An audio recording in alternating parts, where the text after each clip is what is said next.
Alors que se passe-t-il quand une entreprise arrive au bout du chemin, quand vraiment il n'y a plus rien à faire pour la sauver?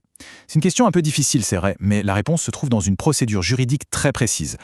On va donc ouvrir ensemble ce qui est, en quelque sorte, le tout dernier chapitre de la vie d'une entreprise, la liquidation judiciaire. C'est le moment où les portes se ferment pour de bon, et on va voir que c'est un processus bien plus structuré qu'on pourrait le croire. Voici notre programme pour y voir plus clair. On va commencer par le point de non-retour, puis on verra qu'il existe différents chemins, ensuite qui prend les commandes, quels sont les effets immédiats de la décision, et enfin comment l'entreprise est-elle concrètement démantelée.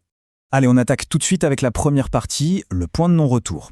Qu'est-ce qui, précisément, déclenche une procédure de liquidation?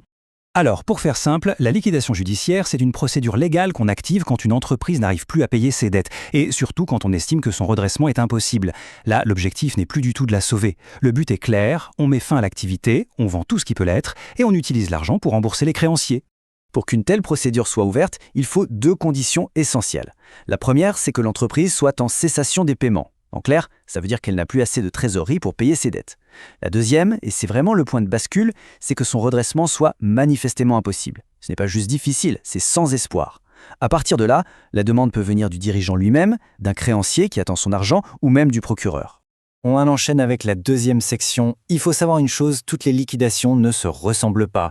La loi a prévu différents parcours en fonction de la taille et de la situation de l'entreprise. On distingue trois formes principales. Il y a la liquidation normale, qui est le régime par défaut. Ensuite, pour les petites entreprises, il existe une procédure simplifiée, qui est, comme son nom l'indique, bien plus rapide. Et enfin, il y a une approche plus stratégique qu'on appelle la liquidation pré-PAC. Là, l'idée, c'est de préparer la vente de l'entreprise en amont avec un conciliateur avant même le jugement. Ça permet de préserver un maximum de valeur et d'accélérer tout le processus. Troisième étape, un nouveau management. Une fois que la liquidation est prononcée, qui prend les rênes? Qui est aux commandes? L'acteur central, c'est le liquidateur. Il est nommé par le tribunal et, pour faire simple, il remplace les dirigeants de l'entreprise. C'est lui qui pilote tout. Il gère les affaires courantes, il vend les actifs et il distribue l'argent récolté aux créanciers en respectant un ordre de priorité très strict. Au-dessus du liquidateur, il y a le juge-commissaire. Son rôle, c'est de superviser toute l'opération. Il s'assure que la procédure avance vite et surtout que les intérêts de tout le monde, créanciers comme salariés, sont bien protégés. C'est un peu le garant de l'équité du processus. Et puis, il y a un troisième intervenant, mais son rôle est vraiment exceptionnel. C'est l'administrateur judiciaire.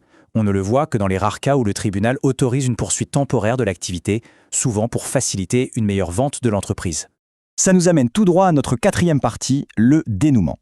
Parce que dès que le jugement de liquidation est prononcé, les effets sont immédiats. Et souvent, assez brutaux. Il y a 4 conséquences quasi instantanées. Premièrement, la société est dissoute. D'un point de vue légal, elle cesse d'exister. Deuxièmement, le dirigeant perd tout pouvoir de contrôle et de gestion. Troisièmement, l'activité s'arrête net. Et enfin, quatrièmement, toutes les dettes deviennent exigibles immédiatement, même celles qui n'étaient pas encore arrivées à terme.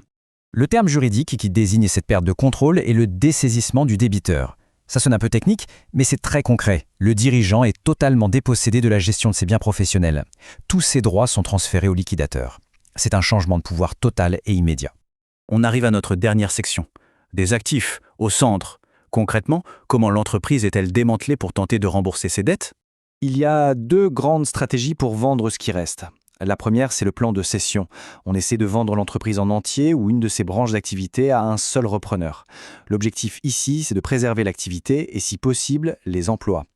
La seconde méthode, plus fréquente, c'est la vente isolée. Là, on vend tout séparément, au détail. Le matériel, le stock, les locaux, pièce par pièce, pour essayer d'en tirer le meilleur prix. Et à la fin du processus, il n'y a que deux issues possibles.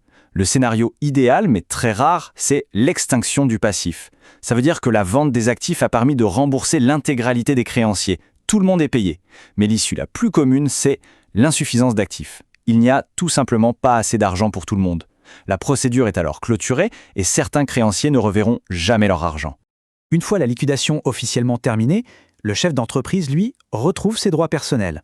La page est tournée, sauf bien sûr si des sanctions personnelles ont été prononcées contre lui, comme une interdiction de gérer une nouvelle entreprise.